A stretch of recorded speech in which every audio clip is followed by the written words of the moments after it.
Okay, let's start. First thing first, magpailas ako. I'm General Purgoy from Block 3P, third year criminology student.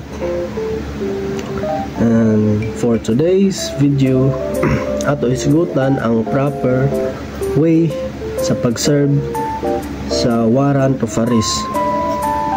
Okay, let's go. Una, verify the warrant, meaning i-verify nato una ang warrant.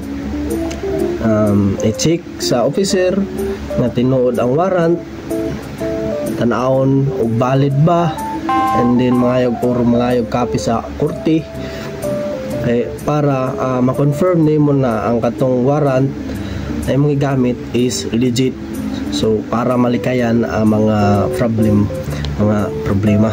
And then pakaduha, introduce yourself properly.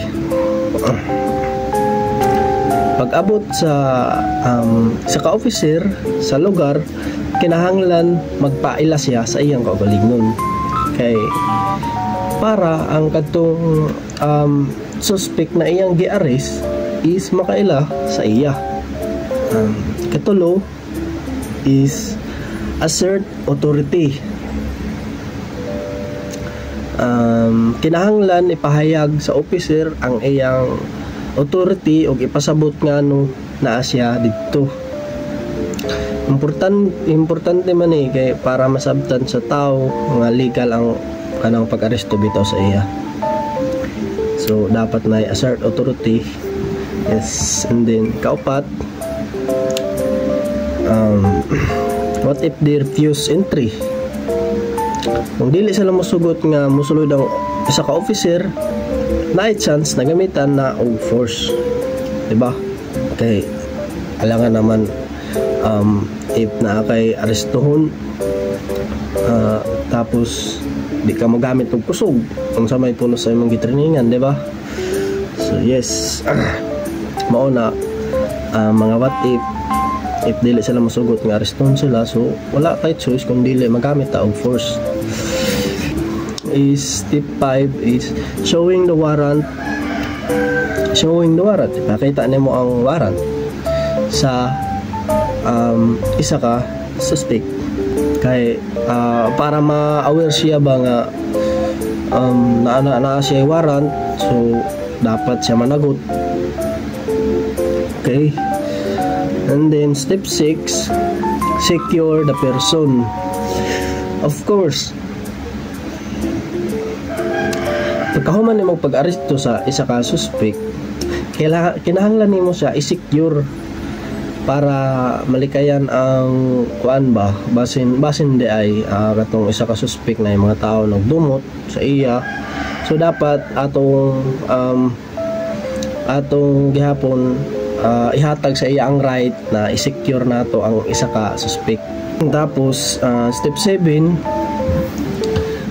search for weapons or illegal items. Okay, if ikaw ko ng isa ka officer, kinahanglan daw nimo mag-check kung naay mga armas or illegal nga mga butang ang imong arestuhon nga suspect. Kay of course, safety first gyud, always permi dapat. Kay basin dahil pag-aresto nimo and then naaday siya gitago na chilyo, di ba? So ikaw na officer, nagi chance na basin na chance na magka masamadan no ang katungod atong chilyo dala sa isa ka suspect, or basin ngali malubaan taraw ang isa ka suspect sa isa ka officer ngana ba. And then step 8 is inform of their rights. So importante ni kaayo no mo ni siya i-inform nimo ang rights sa isa ka suspect. Tagaan nimo siya og mando sa iyang katungod, which is gitawag nga kining Miranda rights, atong Miranda rights doctrine na you have the right to remain silent, katong mga to. So dapat ka maghatag sa iya og Miranda rights. And then number 9, be mindful about using force. Step 9 daw kuno, dapat mindful daw ka sa paggamit nimo og kusog. Magamit ra daw kuno ka og kusog kung kinahanglan na daw. So mauna ang nasa step 9 para ma-handle nimo ang situation bitaw smooth ra ba. And then step 10, properly document evidence. Okay. So dapat sab nato i-proper og documents ang mga evidence nga atong makita sa isa ka suspect nga atong naaresto. Yes, and then step 11, take them to the police station. Of course, dadon man gid nato ng atong naaresto sa police station. So sa asa nato dalon. Okay, para pag madala na ang isa ka suspect dito sa police station, dahil ma-process ang documentation para adto sa suspect at sa ato yung ipambuhat, bla bla bla. And then step 12, return the warrant.